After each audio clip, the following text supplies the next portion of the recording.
மகிழ்ச்சி நாளில் உங்களை சந்திப்பதில் மிக்க மகிழ்ச்சி அடைகிறேன். கர்த்தருடைய பெரிதான கிருபையினால நீங்கள் எல்லாம் நல்லா இருப்பீங்கன்னு நினைக்கிறேன். கர்த்தருடைய கிருபையினால நாங்களும் எங்கள் பிள்ளைகளையும் கர்த்தர் என்ன செஞ்சுருக்கிறார், நலமாக வைத்திருக்கிறான். இந்த நன்னாளில் கர்த்தர் ஒரு அருமையான வார்த்தையின் மூலமாக உங்களோடு பேச சித்தம் வைத்திருக்கிறார். அது என்ன வார்த்தை என்று சொல்லி எதிர்பார்த்து கொண்டு இருக்கீங்களா? யோசுவாவின் புஸ்தகம் 14ஆம் அதிகாரம் 9ஆம் வசனம். யோசுவா 14ஆம் அதிகாரம் 9ஆம் வசனம். உன் கால் மிதிக்கும் தேசத்தில் உன்னையும் உன் பிள்ளைகளையும் என்ன செய்வாராம்? ஆசின் பிள்ளைகளுக்கு அதை சுதந்திரமாக கொடுப்பேன் என்று சொல்கிறான். நீ கால் மிதிக்கிற தேசத்தை உனக்கும் உன் பிள்ளைகளுக்கும் நான் சுதந்திரமாக கொடுப்பேன் என்று சொல்கிறான். அன்பு பிள்ளைகளே, ஆண்டவர் யோசுவாவின் மூலமாக இஸ்ரவேல் ஜனங்களுக்கு சொல்கிறாரு, ஏன்னா நீங்கள் கால் மிதிக்கிற தேசத்தை உங்களுக்கும் உங்கள் பிள்ளைகளுக்கும் நான் சுதந்திரமாக கொடுப்பேன் என்று சொல்கிறான். அப்போ என் அன்பு பிள்ளைகளே, இந்த நாளில் ஆண்டவர் எங்கே பார்த்தாலும் வீடுகளில் வீட்டு பிரச்சனை, அதாவது இட பிரச்சனை காணப்படுகிறது. காரணம் சுதந்திரம்னா பிள்ளைகளை கர்த்தர் கொடுத்துட்றா, அந்த பிள்ளைகளுக்கு சமமாக கொடுக்க முடியாதபடி பலவிதமான பிரச்சனைகள் காணப்படுகிறது. ஆனால் நாம் என்ன செய்யணும்? ஆண்டவருடைய பிள்ளைகளாகிய நாம் ஜெபிக்கும் போது நிச்சயமாக கர்த்தர் அந்த பிள்ளைகளுக்கு சமமாக கொடுக்க முடியும். கடந்த நாளில் ஒரு தாயாரை நான் சந்திக்கும் போது அவங்க சொன்னாங்க, 4 பிள்ளைங்க இருக்காங்கன்னு சொன்னாங்க. அப்போது சின்ன வயசில் கணவரை இழந்துட்டாங்க. 4 பிள்ளைங்க, 2 பெண் பிள்ளைங்க, 2 பையங்க. அப்போ அவங்க சொன்னாங்க, என் கணவர் இறந்த உடனே இந்த பூமியில் எங்கே பார்த்தாலும் பிரச்சனை, ஒரு காரியங்களை வாங்க நம்ம வருவாய்த்துறைக்கு போனோம்னா ஒரே இழுபடி, ஒரே போராட்டம். அதனால் என் பிள்ளைங்களுக்கு அந்த போராட்டம் இருக்கக்கூடாதுன்னு சொல்லி 4 பிள்ளைகளுக்கும் 4 விதமாக பிரித்து எந்த ஒரு பிரச்சனை இருக்கக்கூடாதுன்னு சொல்லி நான் பிரித்து கொடுத்தேன்னு சொன்னாங்க. எனக்கு அதை கேட்ட உடனே சந்தோஷமாக இருந்துச்சு.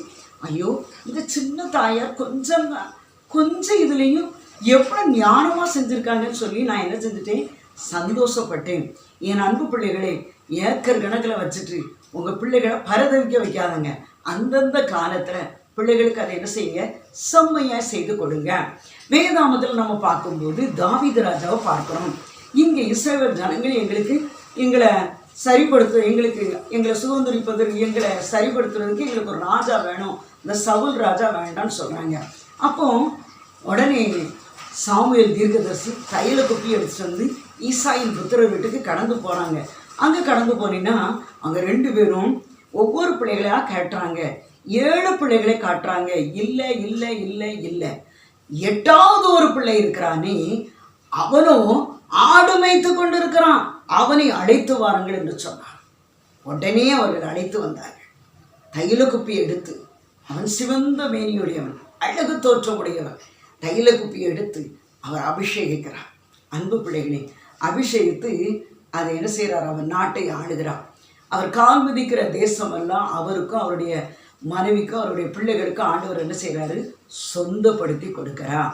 இந்த நாளில் நீங்களும் ஒருவேளை அவர் ஆடு மேய்த்து கொண்டிருந்தார், அந்த வேளையிலையும் ஒரு நாளைக்கு 7 முறை தியானம் பண்ணுவாராம். என் அன்பு பிள்ளைகளே, இன்றைக்கி நீங்கள் ஒரு நேரம் ஜெபிக்கிறதுக்கே யோசிக்கிறீங்களே, 24 மணி நேரம் கொடுக்கப்பட்டாலும் ஆண்டவருக்குன்னு 1 மணி நேரத்தை கொடுக்குறீங்களா, ஒரு 1/4 மணி நேரத்தை கொடுக்குறீங்களா, ஒரு அரை மணி நேரத்தை கொடுக்குறீங்களா? அன்பு பிள்ளைகளே, அவர் ஆடு வைத்து கொண்டு இருந்தார், 7 முறை கர்த்தரை துதிப்பார். அதனால தான் அவர் என்ன செஞ்சார், 8வது பிறந்தாலும் நாட்டை ஆடுகிற தேவ பிள்ளையை ஆண்டவர் என்ன செஞ்சார், தெரிந்தெடுத்து கொண்டார். அதனால தான் அவரையும் அவருடைய பிள்ளைகளையும் ஆண்டவர் கால் மிதிக்கிற தேசத்தை நீ சுதந்திரத்துக்கப்பான்னு சொன்னாங்க. அன்பு பிள்ளைகளே, இந்த நாளில் இந்த நிகழ்ச்சியை பார்த்து கொண்டு இருக்கிற நீங்கள் யாராக இருந்தாலும் கர்த்தருக்கு பயந்து நடங்க. நிச்சயமாக கர்த்தர் உங்களையும் உங்கள் பிள்ளைகளுக்கும், ஆண்டவர் உங்களுக்கும் முற்பிதாக்கள் வைத்த ஆசீர்வாதத்தை உங்கள் பிள்ளைகளுக்கு கொடுத்து அதை சுதந்திரமாக கொடுத்து சந்தோஷப்படுத்துவார். ஜெபிப்போமா? கால் மிதிக்கும் தேசமெல்லாம் என் கர்த்தருக்கு சொந்தமாகும், கண் பார்க்கும் பூமி எல்லாம் கல்வாரி கொடி பறக்கும். கால் மிதிக்கும் தேசமெல்லாம் என் கர்த்தருக்கு சொந்தமாகும், கண் பார்க்கும் பூமி எல்லாம் கல்வாரி கொடி பறக்கும். தகப்பனே, உங்களுக்கு நன்றி ராஜா. இந்த நாளில் ஒவ்வொரு இல்லங்களில் பார்க்கும்போது பலவிதமான பிரச்சனைகள், வீட்டு பிரச்சனை, இடம் பிரச்சனை, ஒருவேளை பண பிரச்சனை, ஒருவேளை லட்சக்கணக்கில் சேர்த்தா கோடிக்கணக்கில் சேர்த்தாலும் அதை பிரித்து கொடுக்க பிரச்சனை, இப்படிப்பட்ட பிரச்சனையில் இருக்கிறாங்க.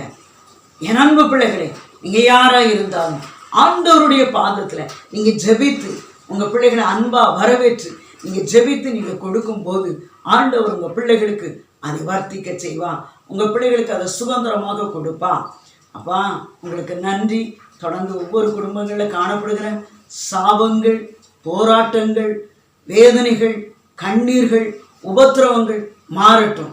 இந்த நிகழ்ச்சியை பார்க்கிற பிள்ளைகளுடைய வாழ்க்கையில் ஒரு செழிப்பு உண்டாகட்டும், ஒரு சமாதானம் உண்டாகட்டும், ஒரு மனமகிழ்ச்சி உண்டாகட்டும், ஒரு முக வளர்ச்சி உண்டாகட்டும்.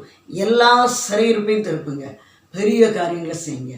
இயேசுவின் நாமத்தில் ஜெபிக்கிறோம் ஜீவனுள்ள நல்ல பிதாவே, ஆமென். ஹல்லேலூயா.